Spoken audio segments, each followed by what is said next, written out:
My name is Mike Licona. I'm 47 years old, and I became a Christian at the age of 10.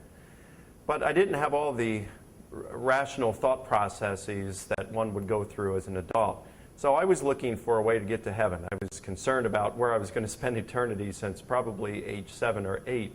And at age 10, someone described to me the gospel, and it sounded good, and it's what I was looking for. So I became a Christian.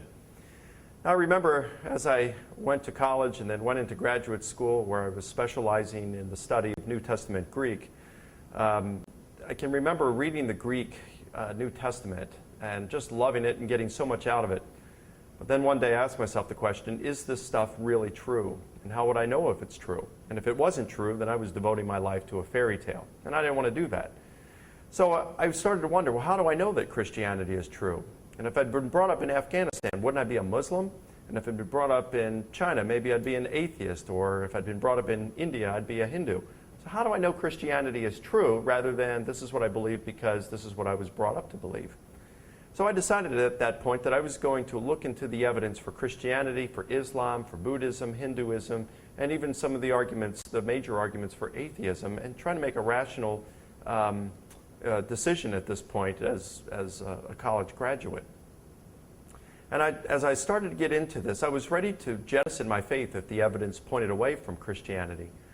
But I became surprised at the strength of the evidence there was in favor of Christianity. It'd be scientific evidence, philosophical evidence, mainly for the existence of an intelligent designer of the universe who created life.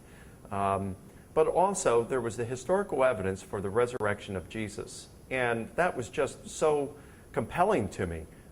It was the major evidence, I think, for that Christianity is true and is something that other world religions don't have.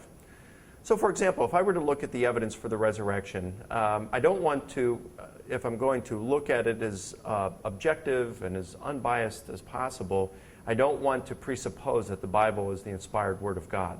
So what I want to do is I want to look at facts that are so strongly evidenced that the majority of today's scholars, including skeptical ones, regard them as historical facts. And these, we could put 3 in this category, at least 3. One would be Jesus' death by crucifixion. Number 2, his disciples had experiences that they sincerely believed were appearances of the risen Jesus to them. And 3, a persecutor of the church named Paul converted to Christianity when he had an experience that he too believed was an appearance of the risen Jesus to him. Now these 3 facts, I haven't gone over why scholars believe these 3 facts, but these are there's a virtually unanimous consensus of scholars today who regard these 3 as historical facts. And what we do with these facts then is the historian must look at these and try to come up with the best explanation to account for these facts.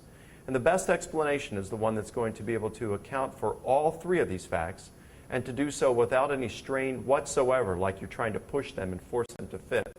Or to create a hypothesis where you're not only straining to make them fit, but also it sounds like you're trying to salvage your failing worldview at that point.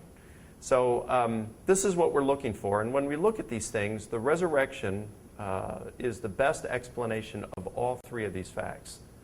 So for example, if I look at the resurrection, it explains Jesus' death by crucifixion. It explains why Jesus' disciples had experiences that they believed was the risen Jesus appearing to them.